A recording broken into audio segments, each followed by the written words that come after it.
সকল চাকরি প্রত্যাশীদের জন্য ইংলিশ গ্রামার মেড প্লাস প্রিপোজিশনের উপর কিছু নিয়ম তুলে ধরা হলো।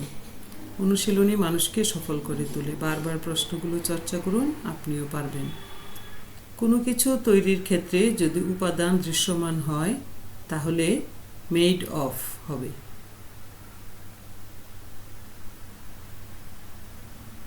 কোনো কিছু তৈরির ক্ষেত্রে যদি উপাদান অদৃশ্যমান হয় তাহলে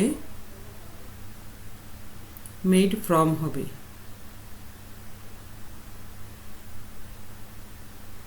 কারো দ্বারা তৈরি বোঝালে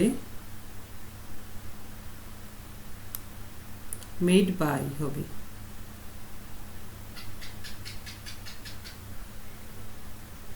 কারো জন্য তৈরি বোঝালে মেড ফর হবে।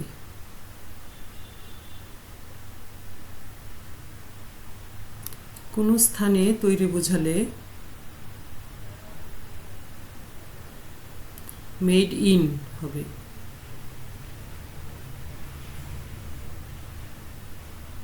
কোনো কিছু তৈরির ক্ষেত্রে কোম্পানির নাম বোঝালে মেড বাই হবে।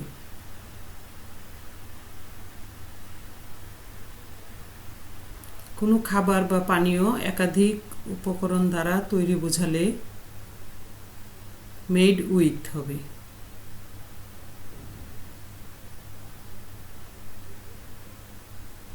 এমন আরও গুরুত্বপূর্ণ এমসিকিউ পেতে চ্যানেলটি সাবস্ক্রাইব করুন। ধন্যবাদ আপনাকে।